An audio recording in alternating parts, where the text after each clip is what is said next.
The psychology of space, why good design feels effortless.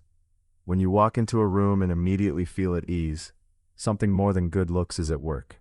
Architecture, layout, light, and materials shape how your mind and body respond before you consciously assess anything. Good design doesn't only look effortless, it feels effortless. And that sensation is built rather than found. Space as a mood shaper. The interiors influence mood, attention, and behavior. And some of that influence is measurable rather than anecdotal. One of the clearest examples comes from a 2013 study published in PNAS, where researchers put participants in an fMRI scanner and showed them interior rooms that were either curvilinear or rectilinear. Curved rooms were consistently judged more beautiful, and the difference appeared in brain activity, not just in the ratings people gave. The part usually left out is more interesting. Contour had no effect on whether people chose to enter or exit a space. Shape changed how beautiful a room was judged. It did not change whether people wanted to be in it. That distinction matters when you are spending money. Curves are an aesthetic lever, not a comfort lever, and the things that make a space livable operate separately. What actually makes a space feel effortless? Flow and layout. When movement through a space is obvious, you stop spending attention on it. When it isn't, you spend a little every time you cross the room, and it accumulates. The measurable version of this, a primary circulation path wants at least 36 inches of clear width, and 42 where the route carries daily traffic. Below that, people start turning sideways to pass furniture, and a room that looked generous on the plan feels tight in use. Proportion and scale, ceiling height, room dimensions, and the ratio of wall to window all shape how a space registers. These are the hardest things to change in an apartment, and the easiest to work against by accident, usually by adding something that lowers the ceiling or blocks a window. Light. Daylight is the strongest single variable, and in an apartment you cannot add more of it. What you can do is stop wasting what arrives, keep the window wall clear of tall furniture, and avoid running the main circulation path along it, which turns the brightest part of the room into a corridor. Color, texture, and material. Warm textures and natural materials read as calm. Cooler tones and hard finishes read as sharper and more formal. Neither is correct in the abstract. The question is which register you want each room to sit in, and whether the rooms agree with each other. Room for you in it. A space feels like yours when you can see yourself in it. Apartments finished entirely to a designer's palette, with nothing personal left visible, tend to feel like a hotel. And people describe them that way without knowing why. Effortless is not the same as simple. When a space feels natural, it usually means the complications were resolved before you walked in. Interior designer Tatiana Chechina points to the sofa as the recurring example. Placed for the view or the symmetry, it lands in the walking route between the entry and the kitchen, and the client feels vaguely that the room doesn't work without identifying that they've been walking around their own furniture for a year. The fix is not a better sofa. It's placing it against the circulation path in the first place. How this plays out in 700 square feet. Most of the advice above is written as though you can change the shell. In a typical Manhattan one-bedroom, you cannot. So it's worth walking through what these principles look like when the constraints are fixed. Assume a common set of conditions. Around 700 square feet, one exposure so daylight arrives from a single direction, and 8-foot ceilings in a post-war building. The ceiling is the constraint you cannot argue with.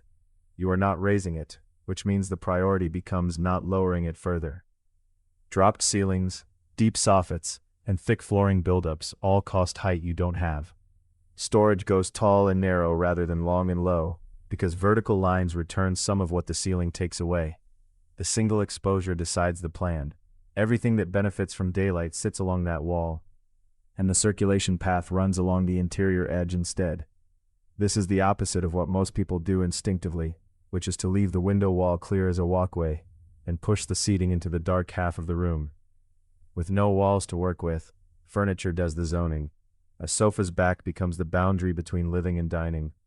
2 properly sized rugs separate the areas more effectively than any amount of furniture arrangement without them, and every one of those decisions has to leave the 36 inches of circulation intact, which is what turns a 700 square foot apartment into a planning problem rather than a shopping problem. None of this makes the apartment larger. It makes the apartment stop reminding you that it isn't. Practical steps. Walk the plan before you commit. Trace the route from the entry to each room. Short and obvious is the goal.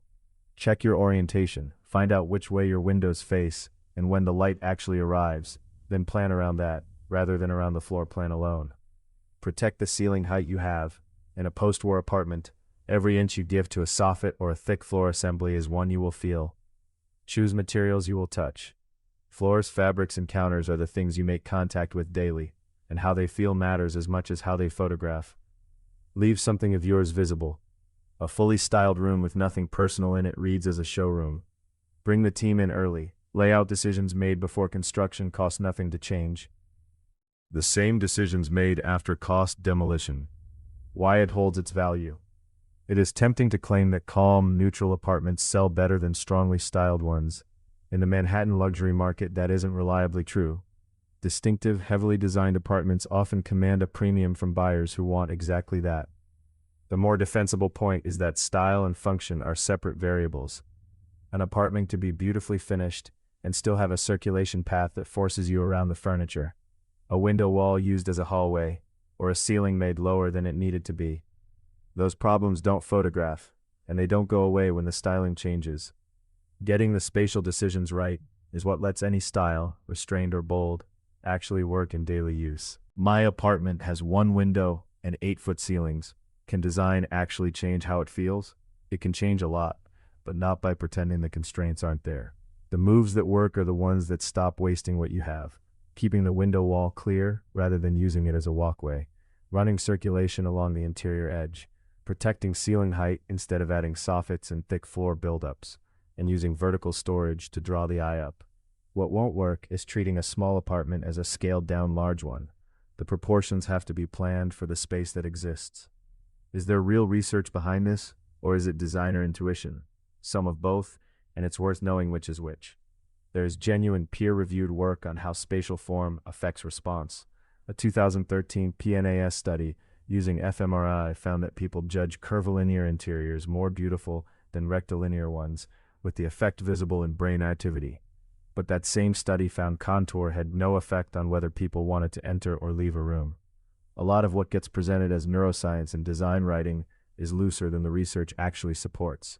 Treat specific claims about mood, productivity, or stress with the same skepticism you would apply anywhere else, and ask what study is being referenced.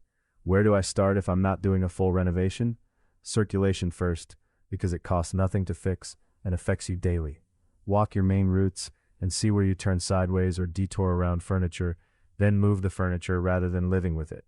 After that, lighting. Adding a floor lamp and a table lamp to a room lit only from the ceiling changes how it feels more than most purchases at the same price. Both are reversible, which makes them the right place to experiment before committing to anything structural.